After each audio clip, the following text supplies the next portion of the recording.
যে ফ্রিল্যান্সিং করে কোটি কোটি টাকা ইনকাম করো। ফ্রিল্যান্সিং কিছু না, জাস্ট আমার কোর্সটা করো, তুমি ইনকাম শুরু করতে পারবা। তো আপনি যদি স্টুডেন্ট হয়ে থাকেন তাহলে আপনার বাবা মাকে ক্লিয়ারলি বোঝান যে আমিও পারবো, আমি করে দেখাবো। নেক্সট আমার 2 বছর সময় দাও, আমি 2 বছর স্কিল ডেভেলপমেন্ট করবো, এটা যেটাই হোক, সেই স্কিলই হোক, ডেভেলপমেন্ট করবো। দেন আমি 2 বছর পরে আমি তোমার সামনে এসে দেখাবো যে আমি একটা ওয়েবসাইট ডেভেলপমেন্ট করছি। অধিকাংশ সময় ইন্ডিয়ান এন্ড পাকিস্তানি ভাইয়ারা টাকা মেরে দেয়, ফাইবারে এটা অনেক বেশি হয়। আমার অলমোস্ট 2-2.5 লক্ষ টাকা ফাইবারে ম্যাট দিছে।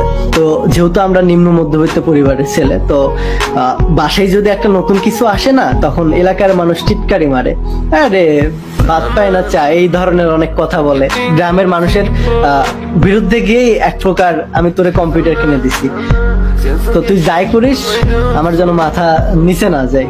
আমি যে একজন ছোট মানুষ, গ্রাম থেকে এত কষ্ট করে স্ট্রাগল করে এত দূর আইছি, সাপোর্ট করবে বাংলাদেশিরা, আমাদের ভাইয়েরা।